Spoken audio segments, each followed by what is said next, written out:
Oh hey, welcome to another video. Take that.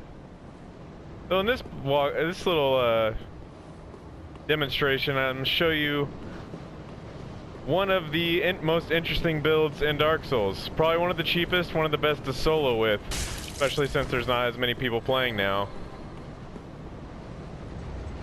I've already completed this gameplay, so I can't really show a boss fight. However, one of the best builds that I've found in this game to solo is the luck build. Notice how high my luck is in comparison to everything else. The reason for this is right in the beginning when you first encounter Henri, you get her sword.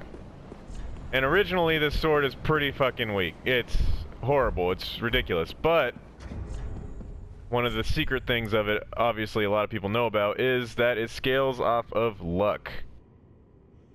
Now, this in general makes it a very strong sword. Like, as you notice, it's 400 physical power, or about 405. The DPS is good because you attack really fast. Now, one of the best tips in this is to level up your health and stamina as well. Notice how high the health bar is? Means you can take a hit. Now the shield is also, well, I mean, it's good just to have, obviously. This is the one I've been using. You kind of get it more in-game. Spell parry. Good for if you're going against mages, mostly PvP related. But you can use this, Dragon Crest Shield, anything that gives you 100% physical block. After that, the key to this build is not just the damage that you do. It's also the fact that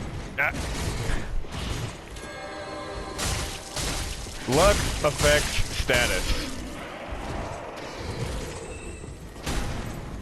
So bleed buildup actually is affected by luck.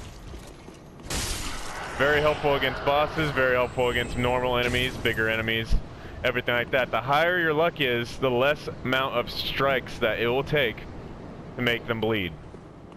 Now, a lot of people use this to do Warden's Twin Blades, because obviously they have a bleed effect and it just amplifies it. But if you get the Karthus Roge right here, you can apply it to Henri's sword, and it only takes about 4 to 5 hits on a boss to make them bleed, which does about 1,000 or 1,300 damage, roughly, on a boss. That's pretty good, especially if you're soloing. You can take a hit with a shield, you just keep attacking, you attack fast, you can dodge.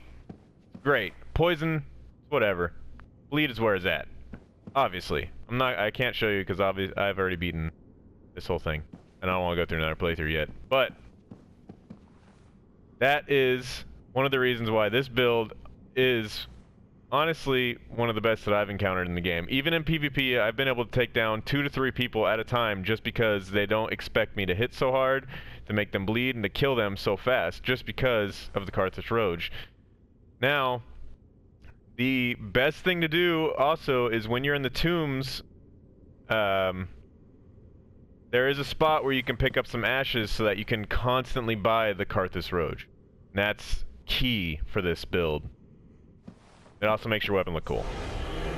And come on, it looks like blood.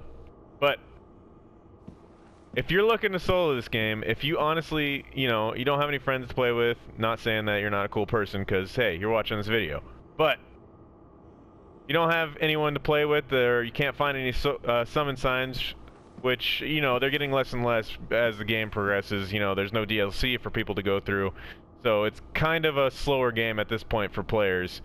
There's still people, but, if you're looking just to solo this game, to feel like a badass, to go through the entire thing, this is the build for you. You don't need to go for those high-end strength builds. This one will make this game honestly go down a difficulty level. The highest that I think that you should go Well, some people go with 60 luck. I go personally with 45 or 50 because that honestly is enough. You don't really need to go up to 60 unless you really want to. You can make it about a 3-hit or a 4-hit, depending on how much luck you have. But if you just go 50, you can focus on vigor and endurance as well, and that really helps. You can put on some neat looking armor so you can still roll fast and have some decent armor on. Honestly, I like to RP as Oscar of Astora whenever I do this build, just because, you know, first Dark Souls, fun guy. He was from Astora, honor straight sword from Astora, you know. Well, anyway, that's a little tip for you if you're looking to go through this game and you just you love Sword and Shield like I do. This is the build for you. I'll show it up for you. And you can vary in luck, 45 through 50, 55 even if you want to, but vigor is important just because you want to take hits. Just in case. You know, solo and whatnot. Anyway, hope you all enjoyed this game, or this little tip for you. And I will see you all later.